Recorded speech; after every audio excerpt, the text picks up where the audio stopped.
Hello, तुम्हालाही असे खिचिया पापड बनवायचे का? अगदी 10 मिनिटात एकदम सोपी रेसिपी आहे. ती काय ते पुढे सांगतेच. इथे मी 1 ग्लास तांदूळ घेतले, स्वच्छ धुवून घेतले. धुतल्यानंतर ते रात्रभर तसेच ठेवले. दुसऱ्या दिवशी त्यातलं पाणी जे आहे ते गाळून घेतलंय आणि मग गाळल्यानंतर तुम्हाला इथे एका ग्लासला 5 ग्लास पाणी घेतलंय, खायचा सोडा घेतलाय, ओवा घेतला आहे, पापड खार घेतलाय, ते अर्धा चम्मच आणि 1 चम्मच मीठ घेतलंय. असं सगळं जे आहे उकळत्या पाण्यात टाकून दिलंय. मग तांदूळ टाकून दिले. तांदूळ टाकल्यानंतर 10 शिट्ट्या होऊ द्यायच्या. 10 शिट्ट्या झाल्यानंतर आपलं जे बॅटर आहे ना खूप मस्त असं स्मूथ शिजतं.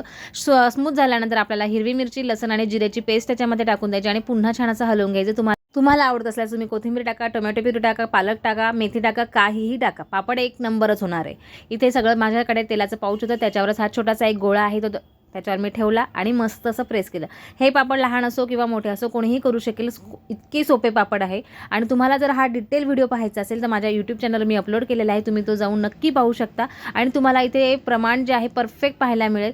आता इथे एका मिनिटामध्ये मी तुम्हाला काय काय सांगणार ना, म्हणून हा जो व्हिडिओ आहे मी शॉर्ट बनवलेला आहे. पण तुम्हाला जर पाहिजे असेल अधिरामाम यूट्यूब चॅनलवर मी तो अपलोड केलेला आहे, तुम्ही जाऊन नक्की पाहू शकता. नंबर झाले हे घरातच वाळवायचे आणि दुसऱ्या दिवशी उन्हात ठेवायचे. उन्हात ठेवल्यानंतर कडकडीत तेलामध्ये मस्त असे तळून घ्यायचे. हा मी छोटासा पापड घेतला कारण माझी छोटीशी कढई होती. हा पापड जो आहे ना खूप फुलतो तेलामध्ये आणि तेलामध्ये फुलल्यानंतर आपली जी कढई आहे ती कमी पडत होती, म्हणून मी इथे छोटासा तुकडा घेतलेला आहे आणि तेच तळलेलं आहे. आणि हा पापड ना खायला इतका स्वादिष्ट लागतो ना, खूपच मस्त. तुम्हाला जर आवडला ना ही रेसिपी तुम्ही नक्की करून पहा आणि व्हिडिओ आवडल्यास लाईक करा, शेअर करा आणि सबस्क्राईब करा. पुन्हा व्हिडिओ का छानशा व्हिडिओमध्ये. तोपर्यंत बाय बाय. आणि इन्स्टावर पाहत असेल तर फॉलो करा.